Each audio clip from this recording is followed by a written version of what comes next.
Hello दोस्तों, कैसे हैं आप? उम्मीद है अच्छे होंगे और आपकी तैयारी अच्छे से चल रही होगी। जैसा कि आपको पता है, इसके पहले मैं आपको एग्जामिनेशन पे डिपेंडेंट क्वेश्चन का सेट लेकर आए थे।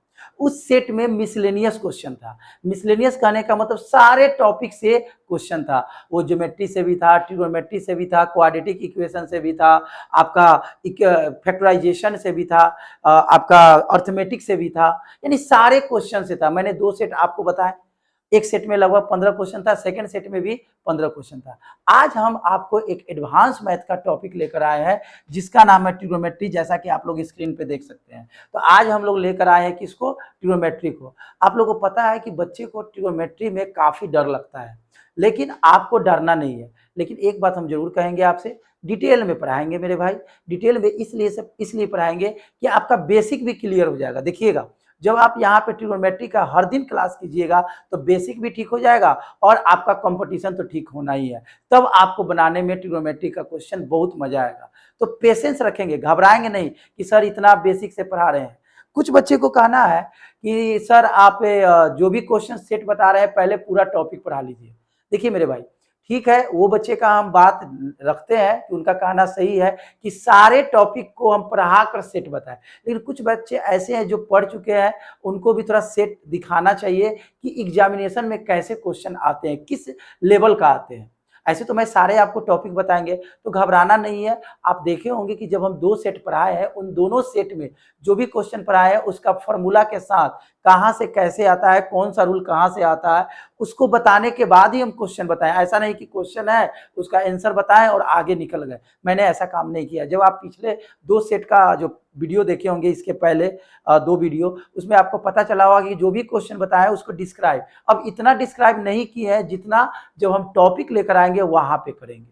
तो आपको थोड़ा बेसिक भी नॉलेज होना चाहिए। तो आज हम लोग स्टार्ट करते हैं ट्रिग्नोमेट्री। तो सबसे पहले आपको ट्रिग्नोमेट्री पढ़ना कहाँ है? जनरली अगर देखा जाए एग्जामिनेशन में, तो ट्रिग्नोमेट्री राइट एंगल ट्रायंगल में पूछा जाता है, यानी समकोण त्रिभुज में। ऐसे आप जान लीजिए अपने जानकारी के लिए, ट्रिग्नोमेट्री दुनिया का कोई भी त्रिभुज हो, कोई भी त्रिभुज। अब त्रिभुज कौन कौन होते हैं, जैसे नाम लिखते हैं, जैसे समबाहु। मान लीजिए हम यहाँ पे समबाहु लिख दिए। एक मिनट रुकिएगा, कलर चेंज कर ले। चलिए, तो मान लीजिए हम यहाँ पे पहले लिख देते हैं समबाहु। सारे ट्रायंगल का हम लोग बात कर लेते हैं। ऐसे जब ज्योमेट्री में भी पढ़ाएंगे ट्रायंगल तो वहां बताएंगे। जैसे समबाहु त्रिभुज, जिसको इंग्लिश में बोलते हैं इक्विलैटरल ट्रायंगल। क्या बोलते हैं? Equilateral triangle. फिर हम लोग बोलते हैं विषमबाहु त्रिभुज। विषमबाहु का मतलब ये होता है ये स्केलन ट्रायंगल। फिर होता है आपको समद्विबाहु त्रिभुज। समद्विबाहु त्रिभुज, इसको बोलते हैं मेरे भाई इक्विलैटरल। इसको बोलते हैं स्केलन और इसको बोलते हैं आइसोसेलस। ये 3 त्रिभुज होता है भुजा के अनुसार, आप लोग बचपन में पढ़े होंगे। कोण के हिसाब से होता है समकोण, फिर आपका है न्यून कोण, न्यून कोण त्रिभुज, और एक होता है अधिक कोण त्रिभुज। इसको बोलते हैं right angle, right angle triangle. Right triangle भी लिख सकते हैं, राइट ट्रायंगल। इसको बोलते हैं एक्यूट ट्रायंगल और इसको बोलते हैं ऑब्ट्यूज ट्रायंगल। तो देखा जाए मेरे भाई लोग, तो सारे ट्रायंगल में आपको ट्रिग्नोमेट्री पढ़ना है। लेकिन आपको याद होगा कि 10th क्लास में जब आप पढ़े होंगे, फर्स्ट टाइम आपको 10th क्लास में ट्रिग्नोमेट्री मिला होगा, तो वहां पे आपको टीचर बताया होगा या आप पढ़े होंगे कि आपको सिर्फ राइट एंगल ट्रायंगल में पढ़ना है। लेकिन आप जानकारी के लिए जान लीजिए, सारे ट्रायंगल में आपको ये सब पढ़ना है। लेकिन आपके कंपटीशन में क्वेश्चन आते हैं राइट एंगल।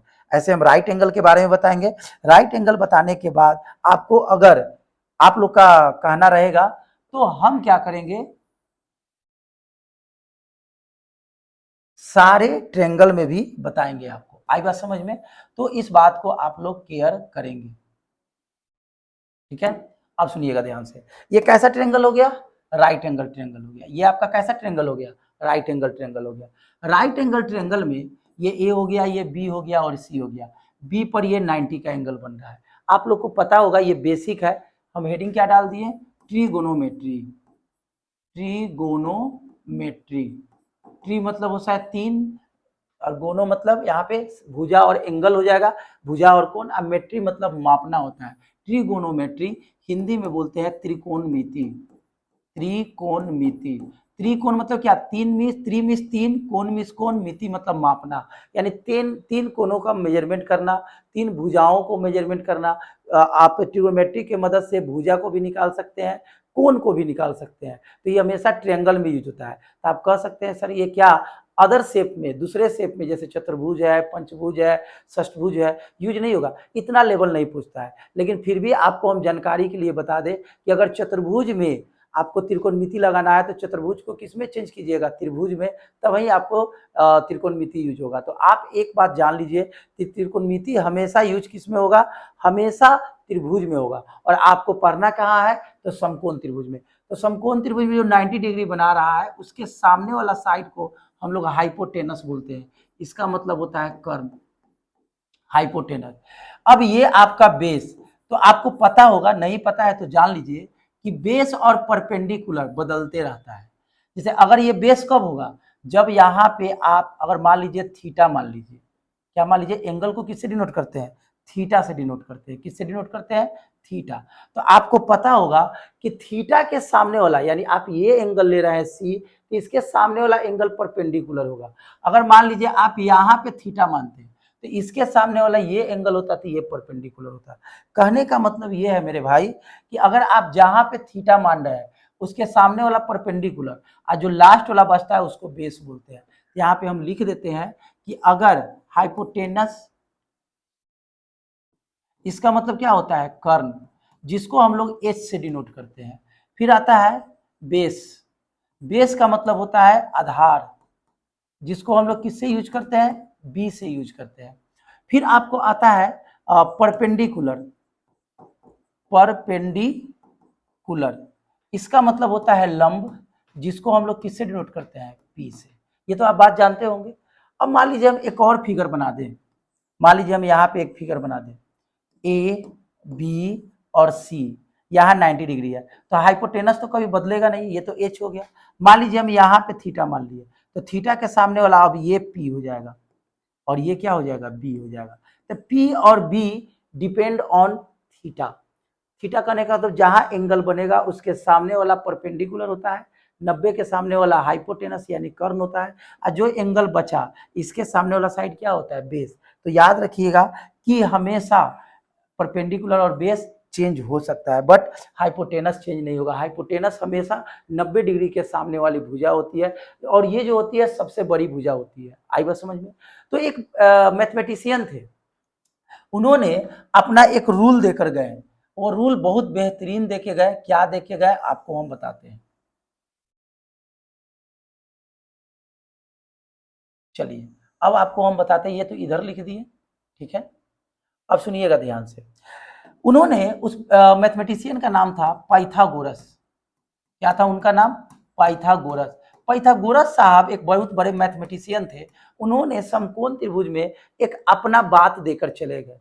उन्होंने बात बताया, जैसे आप लोग पढ़े होंगे, ऐसे मैं आपको बताऊंगा ट्रिपलेट निकालना। ट्रिपलेट का नाम सुने होंगे कि ट्रिपलेट में क्या होता है, सबसे बड़ी भुजा का जो वर्ग होता है, सबसे छोटी भुजा जो दो अन्य है, जो दो अन्य भुजा है वो छोटी होगा। इसमें सबसे बड़ी भुजा कौन है, कर्ण, और ये दोनों भुजा छोटी है, इसकी अपेक्षा में ये छोटी है, ये दोनों इसकी अपेक्षा में छोटी है। तो सबसे बड़ी भुजा का जो वर्ग होता है, दो जो छोटका भुजा है उसके वर्ग के योगफल के बराबर होता है। ये पाइथागोरस का थ्योरम है। आप 10 क्लास में भी पढ़े होंगे, नहीं भी पढ़े हैं तो कोई दिक्कत नहीं है, यहाँ पे बताया जाएगा। तो उन्होंने बताया पाइथागोरस साहब कि राइट एंगल ट्रायंगल में यानी समकोण त्रिभुज में सबसे बड़ी भुजा यानी कर्ण, कर्ण जो होता है लंब स्क्वायर प्लस आधार स्क्वायर के योगफल के क्या होते हैं, बराबर होते हैं। ये बात समझ में आया कि नहीं आया, चलिए आया होगा, उम्मीद है कि ये बात आपको समझ में आया होगा।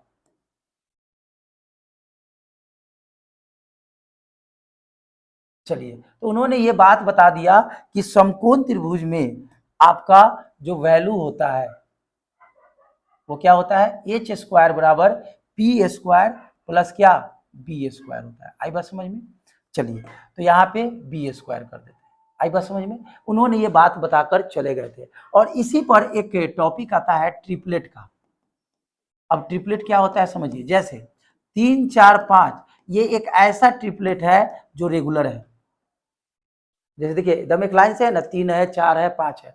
उसी तरह से और ट्रिपलेट बोले, जैसे हम कहें ये पहला ट्रिपलेट दे दिए, जैसे मैं कहूँ 6 8 10 ये भी ट्रिपलेट है। तो आप कहिएगा ट्रिपलेट होता क्या है? तो ट्रिपलेट होता क्या है मेरे भाई समझिए, सबसे बड़ी भुजा का वर्ग कीजिए, तो 5 का स्क्वायर कितना होगा 25, और दोनों छोटका का स्क्वायर करके जोड़िए, पक्का बराबर आएगा। यहाँ 9 प्लस 16 और ये 25। आपको ट्रिपलेट भी हम सिखाएंगे कि ट्रिपलेट किसी भी नंबर को आप ट्रिपलेट कैसे बनाइएगा, घबराना नहीं है। इसमें भी ये हो गया आपका एक ट्रिपलेट, हम आपको समझा दिए। दूसरा ट्रिपलेट देखिए, 10 का स्क्वायर कीजिए तो कितना होगा 100, और ये दोनों छुटका है इसका स्क्वायर करके जोड़िए, तो 36 प्लस कितना 64, तो कितना हो जाएगा आपका 100 हो जाएगा। तो आप देख सकते हैं मैंने आपको दोनों ट्रिपलेट बताया कि नहीं, कि ट्रिपलेट कैसे है। तो देखा जाए तो ये ट्रिपलेट ही है। एच स्क्वायर बराबर P square plus B square, कोई दो साइड देगा और तीसरा साइड आपसे पूछेगा। जैसे मैं यहाँ पे एक एग्जांपल दे दूं कि एक समकोण त्रिभुज है, एकदम बेसिक से आपको पढ़ा रहे हैं। एक समकोण त्रिभुज है जिसका मान लीजिए यहाँ पे दे दिया क्वेश्चन में कि लंब, मान लीजिए यहाँ पे हमने एक फिगर बना दिया और क्वेश्चन में दे दिए कि यहाँ पे अगर मान लीजिए लंब 5 है, सपोज कीजिए, और यहाँ पे 5 छोड़कर करते हैं, मान लीजिए हम यहाँ पे 5 ही रहने देते हैं, ठीक है, 5 कर दिए, ठीक है, आपका 5 हो गया। और सपोज यहाँ पे 289 दे दिए, ये इसका कर्ण है, तो कहेगा इसका ये निकाले, बेस निकाले, और यहाँ पे ये परपेंडिकुलर हो गया। आई बात समझ में?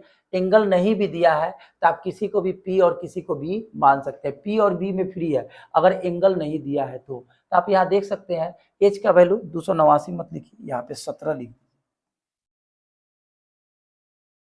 मान लीजिए हम यहाँ पे क्या लिख दिए 17 लिख दिए। अब बोलिए 90 के सामने वाले वैल्यू कितना हो जाएगा 17 हो गया, और इसको आप पी मानते हैं तो इसको बी मानिए, अगर इसको पी मानते हैं तो इसको भी मानिए। मान लीजिए इसको पी मान लिए। अब हम कहें कि बी निकालिए, इस नीचे वाले को बी कहते हैं, तो बी का फॉर्मूला था, अभी मैंने आपको फॉर्मूला बताया कि एच स्क्वायर बराबर P square plus B square होता है, ये मेन फॉर्मूला हुआ। अगर हम कहें कि यहाँ से बी निकालिए तो बी स्क्वायर बराबर क्या होगा, ये प्लस वाला इधर माइनस हो जाएगा, H square minus P square.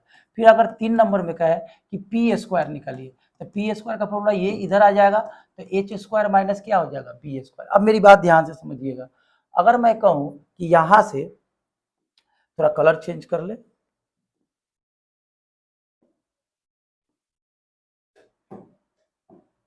चलिए, तो अगर हम कहें कि यहाँ से आप h का वैल्यू निकालिए तो स्क्वायर वाला क्या चढ़ जाएगा रूट। फिर अगर हम कहें यहाँ से आप b का वैल्यू निकालिए तो स्क्वायर वाला क्या चढ़ जाएगा रूट। फिर अगर हम कहें यहाँ से भी p का वैल्यू निकालिए तो स्क्वायर वाला क्या चढ़ जाएगा रूट। ये तो आपको पता है, ये आपका फॉर्मूला हो गया, ये नोट कर लीजिएगा। अब हमको यहाँ से निकालना क्या है b, तो b का फॉर्मूला क्या हो जाएगा, यहाँ माइनस होगा मेरे भाई, मिस्टेक, ये सब यहाँ पे ये माइनस होगा, और यहाँ पे हो जाएगा क्या, यहाँ से b का वैल्यू निकालिएगा तो h होगा।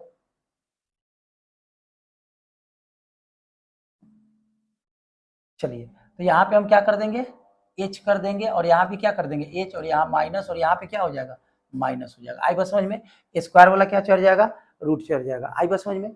अब यहाँ पे आपको फॉर्मूला हो गया, तब अब यहाँ से कहें कि b का वैल्यू निकालिए, तो b का फॉर्मूला एच स्क्वायर माइनस क्या आपका, यहाँ पे b है तो यहाँ पे p कर दीजिए, यहाँ से b निकाले तो यहाँ पे p होगा।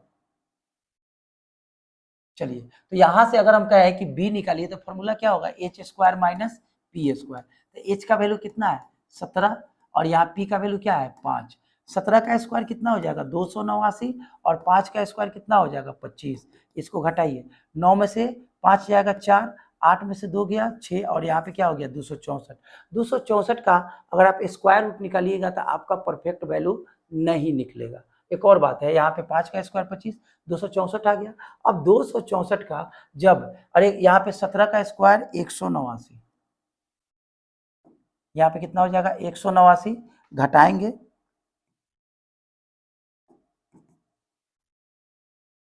चलिए तो यहाँ 189 में से 25 घटाइए, तो 9 में से 5 गया 4, 8 में से 2 गया 6, और यहाँ पे क्या बच जाएगा 1, कितना बच जाएगा 164 बच गया। अब जरा देखिए 164 का स्क्वायर रूट निकालिएगा तो नहीं निकलेगा, तो रूट में ही आंसर हो जाएगा। तो यहाँ पे क्या कीजिए, फैक्टराइजेशन कीजिए, 2 8 16, 2 दूना 4, फिर ये 2 से कितना बढ़ते हैं 41 बार में, यानी इसको हम क्या लिख सकते हैं 2 × 2 × 41, 2 2 के बदला 1 2 निकल जाएगा और नीचे क्या हो जाएगा 41, ये इसका क्या हुआ आंसर हुआ। चलिए एक और एग्जाम्पल समझते हैं तो और क्लियर होगा। तो हम लोग आगे बढ़ेंगे। चलिए अगला क्वेश्चन पे आते हैं। जैसे मान लीजिए फिर से कि यहाँ पे एक फिगर बना देते हैं, यहाँ पे ए दे दिए, यहाँ पे बी दे दिए और यहाँ पे सी दे दिए। मान लीजिए जो आपका ट्रिपलेट लिया है वही ले लेते हैं। मान लीजिए आपका ये 10 है, ठीक है। यहाँ पे इस बार यहाँ पे देते हैं, यहाँ पे वैल्यू क्या दे दिया है 6, कहेगा इसका वैल्यू निकालिए। तो आपको पता है कि 90 वाला सामने वाले साइड क्या होंगे h, ये h हो गया, ये आपको b मान लेते हैं 6 हो गया। मुझे निकालना क्या है p, तो p का फॉर्मूला h स्क्वायर माइनस क्या b स्क्वायर। h का वैल्यू कितना है 10 और b का वैल्यू कितना है 6, 10 का स्क्वायर कितना हो जाएगा 36, 100, 10 का स्क्वायर 100 और 6 का स्क्वायर कितना हो जाएगा 36, इसको घटाइएगा तो कितना बचेगा 64, 64 का वैल्यू कितना आ गया 8। तो बताइए इस तरह का क्वेश्चन अगर आपको पूछा जाए तो आप आसानी से निकाल सकते हैं इस तरह का, जब P, B और H के रूप में हो। लेकिन मुझे पढ़ना है ट्रिग्नोमेट्री, चूंकि ये ट्रिग्नोमेट्री में थोड़ा यूज है इसलिए मैंने आपको ये बताया। देखा जाए तो कंपटीशन में इस तरह का क्वेश्चन पूछने का चांसेस कम है। आई बात समझ में। अब हम लोग आगे चलते हैं, मेन अब आते हैं। अब हमको पढ़ना है ट्रिग्नोमेट्री। ट्रिग्नोमेट्री में 6 निष्पत्ति होते हैं, एक साइन होते हैं, एक कॉस होते हैं, एक क्या होते हैं टैन। फिर साइन का अपोजिट उल्टा कॉसेक होता है, कॉस का होता है क्या सेक होता है, और टैन का क्या होता है कॉट। अब आपको एक जानकारी के लिए बात बता दें कि जो भी साइन कॉस लिखा जाता है ये शॉर्ट फॉर्म लिखा जाता है। साइन का पूरा नाम होता है साइने, कॉस का पूरा नाम होता है कोसाइन, टैन का पूरा नाम होता है टेंजेंट। लेकिन हम लोग कॉसेक का होता है कॉसकैंट होता है, सेक का सेककैंट होता है, कॉट का कॉटकैंट होता है। लेकिन जब भी ट्रिगो लिखा जाता है तो 3 नंबर के फॉर्म में लिखा जाता है, sine cos tan cosec sec और कॉट लिखा जाता है। आई बात समझ में। चलिए आगे बढ़ते हैं, ये फंडामेंटल बात था। अब ये है कि साइन, साइन का अगर बात किया जाए तो जो भी साइन हो कॉस हो टैन हो, यानी ट्रिगोनोमेट्री का ये प्रकार है। प्रकार मत समझिए, बस ट्रिगोनोमेट्री का ये 6 निष्पत्ति है, इंग्लिश में रेशियो बोलते हैं। तो जो भी त्रिकोणमिति होता है अगर सिर्फ sine cos tan cosec sec और कॉट लिखेंगे तो इसका कोई मीनिंग नहीं है। जबकि जब तक इसके बगल में कुछ नहीं लिखे, तो बगल में हम लोग ज्यादातर थीटा लिखते हैं। थीटा क्यों लिखते हैं, क्योंकि त्रिकोणमिति के साथ जो भी आता है वो एंगल के रूप में आता है। किसके रूप में आता है मेरे भाई, एंगल के रूप में आता है। और एंगल को जनरली हम लोग थीटा से यूज करते हैं। आप ए भी लिख सकते हैं, एक्स भी लिख सकते हैं, बी भी लिख सकते हैं, अल्फा भी लिख सकते हैं, कोई भी आप सिंबल दे सकते हैं। लेकिन जनरली हम लोग किसको यूज करते हैं, थीटा को, क्योंकि कोण को हम लोग थीटा से डिनोट करते हैं। अब ये थीटा हो गया, ये भी थीटा हो गया, सब जगह हमने क्या लगा दिया, थीटा लगा दिया। अब आपको पता होना चाहिए मेरे भाई लोग कि त्रिकोणमिति जो होते हैं उसका सबका अलग अलग फॉर्मूला होता है। सबका क्या होता है, अलग अलग फॉर्मूला होता है। तो हम यहाँ फॉर्मूला बताने जा रहे हैं, आप लोग ध्यान से समझिएगा। साइन का जो फॉर्मूला होता है ये फॉर्मूला होता है P/H, कॉस का जो फॉर्मूला होता है B/H, टैन का जो फॉर्मूला होता है P/B। आई बात समझ में, ओके। कॉसेक साइन का उल्टा, उल्टा करने का मतलब इसको पलट देंगे, H/, क्या हो जाएगा P। कॉस का उल्टा सेक होता है तो इसको पलट देंगे H/B। और कॉट का जो उल्टा होता है वो B/, क्या होता है P होता है। और आपको पता है कि अगर P पूछे तो P का मतलब क्या होता है लंब, B का मतलब क्या होता है आधार, और H का मतलब क्या होता है कर्ण। ये आपको हम पहले ही बता चुके हैं। ये आपका क्या होता है, इसका मीनिंग होता है PBH का। चलिए अब आगे बढ़ते हैं। अब सुनिए, अब इस फॉर्मूला का आपको याद रखना होगा कि साइन थीटा का फॉर्मूला पी बाई एच होता है, उसका उल्टा कॉसेक। अगर साइन याद होगा तो कॉसेक याद हो जाएगा, कॉस अगर याद रहेगा बी बाई एच तो सेक याद हो जाएगा, अगर टैन याद है तो कॉट। इसको भी याद करना कोई बड़ी बात नहीं है, आप लोग बचपन में पढ़े होंगे। P B P H H B, Pandit Bhola Prasad Hari Hari बोल। ये सिंपल सा आप कंसेप्ट याद रखिएगा। पंडित हो गया पी से, बी से हो गया भोला, पी से क्या हो गया प्रसाद, एच से हरि हरि और बी से क्या हो गया बोल हो गया। अब यहाँ पे आप देख सकते हैं पी बाई एच किसका फॉर्मूला है साइन का, बी बाई एच किसका फॉर्मूला होता है कॉस का, और पी बाई बी किसका फॉर्मूला होता है टैन का। आई बात समझ में, क्लियर है? क्लियर है कि नहीं है जरूर मुझे बताएंगे, कमेंट करके जरूर बताएंगे कि आपको क्लियर हो रहा है कि नहीं हो रहा है। आई बात समझ में, चलिए आगे बढ़ते हैं। तो मैंने क्या बोला, इसको अगर आप याद कर लेते हैं पंडित भोला प्रसाद हरि हरि बोल, तो आपको ये फॉर्मूला याद करने में परेशानी नहीं होगा। या आप जानते हैं कि पी का मतलब लंब होता है, लंब को शॉर्ट में क्या बोलिएगा एल, एल से लंब, ल से लंब होता है ना। आधार को हम ए से डिनोट करते हैं, ए से अ होता है तो आधार, और के से कर्ण हो गया। तो आप ये भी याद कर सकते हैं लाल बट्टे कक्का, क्या याद कर सकते हैं लाल बटे कक्का, लंब बटा कर्ण किसका फॉर्मूला साइन का, पी का मतलब लंब, एच का मतलब कर्ण, आधार बटा कर्ण किसका फॉर्मूला कॉस का, और लंब बटा आधार किसका फॉर्मूला टैन का। और इसी को उल्टा कर दीजिए, कर्ण बटा लंब कौशिक का, कर्ण बटा आधार सेक का, और आधार बटा लंब किसका कॉट का। तो आप दो चीज याद कर सकते हैं, दोनों में से जो भी यूज है हम यहाँ साइड में लिख देते हैं, आप दोनों में से जो भी याद कर लीजिए।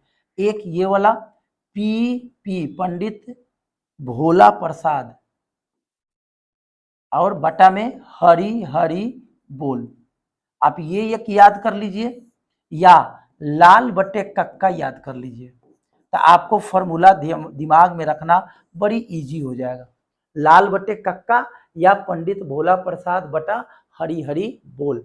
पहला साइन होगा, दूसरा कॉस होगा, तीसरा क्या होगा टैन। इसी को अगर पलट देते हैं तो कॉसेक सेक और कॉट का फॉर्मूला हो जाएगा। ये फंडामेंटल फॉर्मूला हुआ।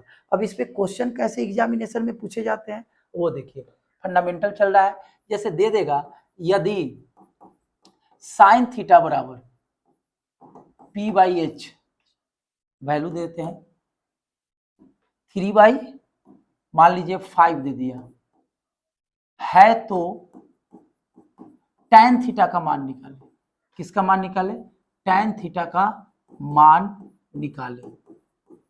इस तरह का अगर क्वेश्चन दे दे तो ऐसे क्वेश्चन को बनाने के लिए ये फॉर्मूला का यूज करना पड़ेगा। तो कैसे बनाइएगा मेरे भाई, तो यहाँ पे साइन थीटा बराबर 3/5, ये किसका फॉर्मूला होता है इसका, पी बाई एच होता है कि नहीं बताइए, पी बाई आपका एच होता है, आपको पता है पी बाई एच आपको पता है। अब पी के बराबर 3 है और एच के बराबर क्या हो गया 5 हो गया। अब हमको निकालना क्या पड़ेगा, बी निकालना पड़ेगा। तो बी का फॉर्मूला क्या होगा एच स्क्वायर माइनस कौन चीज पी स्क्वायर। तो यहाँ एच का वैल्यू कितना है 5 और पी का वैल्यू क्या है 3। 5 का स्क्वायर अगर देखा जाए तो 25 होता है, और 3 का स्क्वायर क्या होता है 9। तो 25 में से 9 जाएगा तो क्या बचेगा 16, वैल्यू क्या हो गया 4। अब क्वेश्चन में क्या पूछ रहा है कि tan थीटा का वैल्यू निकालिए। tan थीटा का फॉर्मूला आप देख सकते हैं p बाई बी होता है। देखिए यहाँ पे tan थीटा का फॉर्मूला क्या होता है p बाई बी।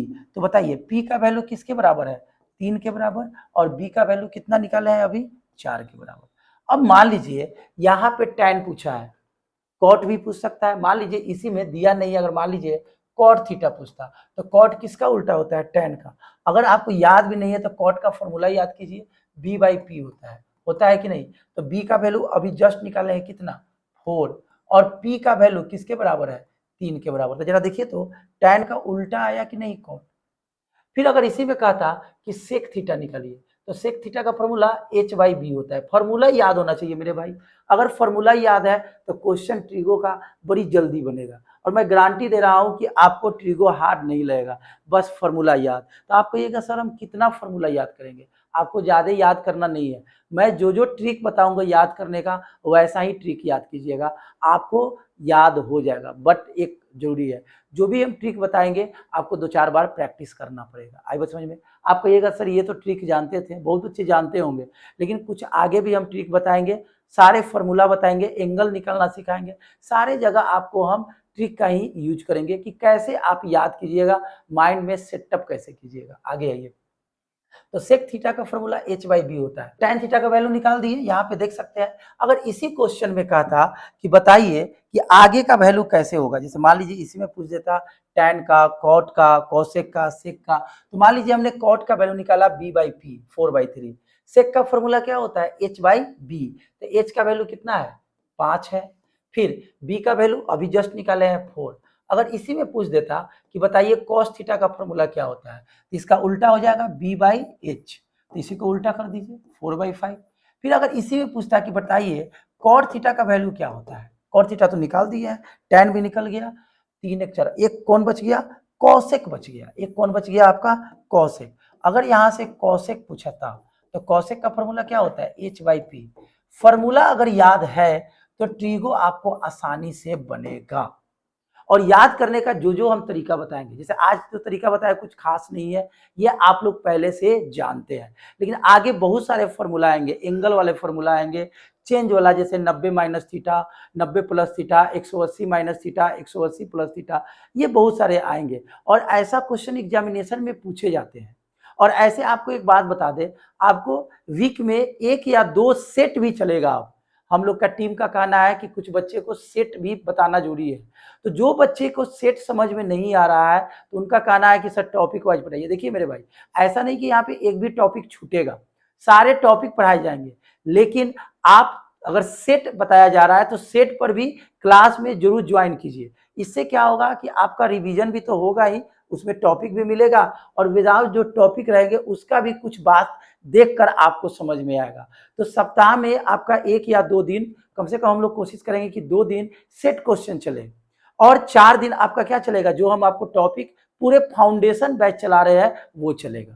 तो आपके लिए बेनिफिट है। तो वैसे बच्चे घबराएंगे नहीं, जो बच्चे को लगता है कि अब हम सेट पढ़ाएंगे और टॉपिक पढ़ाना बंद कर दिए, नहीं। आप ही लोग के कहने पर मैंने क्या किया कि नंबर सिस्टम बहुत चल रहा है, बहुत चल रहा है, तो एक एडवांस का टॉपिक लाए। तो इस तरह से सारा चीज आपको हम धीरे धीरे टॉपिक बताते रहेंगे, घबराना नहीं है।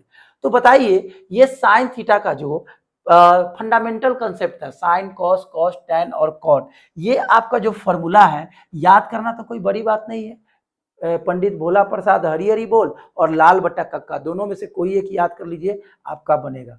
आगे जो पढ़ना है इसमें शुरू में ज्यादा कुछ नहीं पढ़ना है। शुरू में ये जो आपका पाइथागोरस थ्योरम था और पीबीएच का रिलेशन था, इतना ही इसका फॉर्मूला है। लेकिन मेन क्या पढ़ना है जो आपको हम बताने जा रहे हैं, जैसे कुछ सूत्र है, पहले हम लोग सूत्र पे बात करते हैं, फॉर्मूला पे, फिर हम लोग टॉपिक पे आएंगे। जैसे मैं कहूं, सूत्र बताने से पहले एक छोटा सा बात पूछूं कि 3/2 का उल्टा क्या होगा 2/3, और जरा दोनों को गुना कीजिए, कट के कितना आएगा 1। तो मैथमेटिक्स का एक रूल होता है कि किसी को भी अपने आप के रेसिप्रोकल से यानी उल्टा से मल्टीप्लाई कीजिएगा तो वैल्यू 1 होगा। किसी भी आप रेसिप्रोकल को ले लीजिए, जैसे हम यहाँ 9/8 ले लें और यहाँ 8/9 कर दे, कटेगा तो कितना आएगा 1 होगा। तो ये रूल तो सब जगह यूज होगा कि कोई भी नंबर आपका खुद के अपोजिट से उल्टा होगा तो वैल्यू क्या होगा 1। तो उसी तरह से एक फॉर्मूला बनता है साइन, साइन का उल्टा क्या होता है कॉसेक, ये तो आपको याद रखना होगा, साइन का उल्टा क्या होता है कॉसेक, इसका वैल्यू किसके बराबर होता है 1 के बराबर। ऐसा क्यों होता है जरा देख लीजिए, साइन थीटा का फॉर्मूला p/h होता है और इसका उल्टा क्या होता है h/p, ये इससे कटेगा, ये इससे कटेगा, तो वैल्यू कितना हो जाएगा आपका 1, कट के कितना आ जाएगा आपका 1 आ जाएगा। अगर हम कहें कि यहां से ए नंबर में साइन का फॉर्मूला बताइए, साइन का, तो आपको पता है कि बराबर के उधर भाग में जाएगा तो 1/cosec थीटा होगा। फिर अगर हम बी में कहें कि cosec थीटा निकालिए, तो इसका फॉर्मूला क्या हो जाएगा 1/sin थीटा। फिर उसी तरह से 2 नंबर में tan लिख दे, तो tan का उल्टा क्या होता है cot, इसका भी वैल्यू किसके बराबर होता है 1, क्यों होता है, तो tan का फॉर्मूला होता है p/b और इसका उल्टा है तो b/p, ये आपस में कटेगा तो वैल्यू किसके बराबर आ जाएगा 1 के बराबर। अगर हम कहें कि यहां से आप ए नंबर में tan का वैल्यू निकालिए, तो tan का वैल्यू निकालिएगा ये भाग में चला जाएगा तो 1/cot हो जाएगा। और उसी तरह से बी में कहें कि जरा आप cot निकाल कर दिखाइए, तो cot क्या हो जाएगा 1/tan हो जाएगा। होगा कि नहीं होगा? होगा। फिर उसी तरह से 3 नंबर में फॉर्मूला आता है cos का उल्टा क्या होता है sec। इसका वैल्यू किसके बराबर 1 के बराबर है। क्यों होता है? तो cos का फॉर्मूला b/h होता है और cosec का होता है h/b। फिर ये कटेगा तो किसके बराबर आएगा 1 के बराबर। और अगर हम ए नंबर में कहें कि अगर cos थीटा का वैल्यू निकालिएगा तो इधर जाएगा तो क्या आएगा 1 क्या sec थीटा, 1 क्या होगा sec थीटा। और अगर हम कहें कि यहां से आप sec निकालिए तो क्या आएगा 1/cos थीटा। तो आप देख सकते हैं यहाँ पे मैंने आपको 3 फॉर्मूला बताया, 3 फॉर्मूला का सेट बताया। कितने फॉर्मूला का सेट? 3 फॉर्मूला का। कौन कौन? जरा ध्यान दीजिएगा। पहला मैंने ये बताया, पहला ये फॉर्मूला बताया कि नहीं? ओके। दूसरा सेट ये वाला बताया।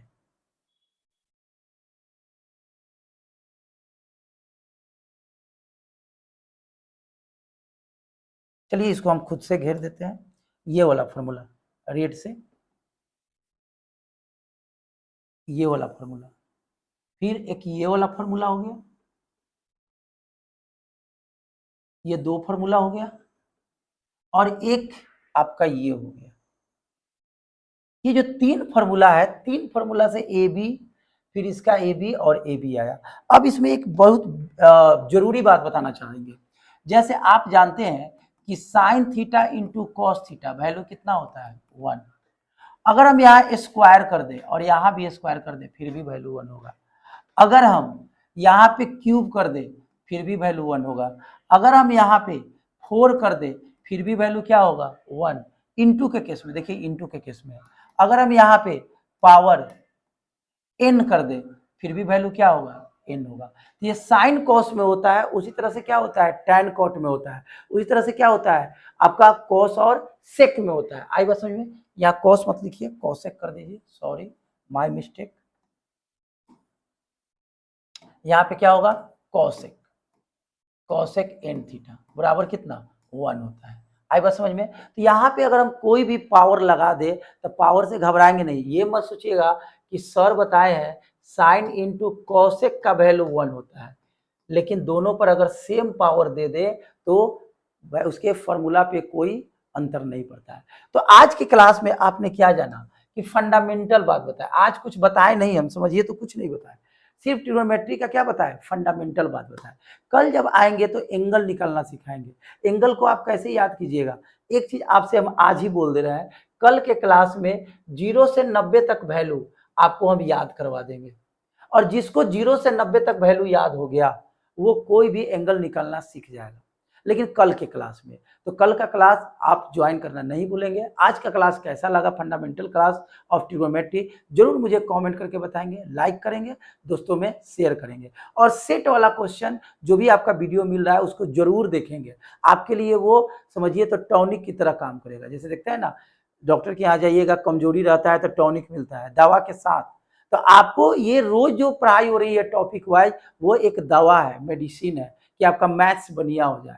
और बीच बीच में जो सेट लगाते हैं वो हम लोग सोचे कि ये बच्चे लोग के लिए टॉनिक की तरह काम करेगा, तो उसको ज्वाइन करना नहीं भूलेंगे और दोस्तों में जरूर शेयर करेंगे। मिलते हैं नेक्स्ट वीडियो में, तब तक के लिए नमस्कार, जय हिंद।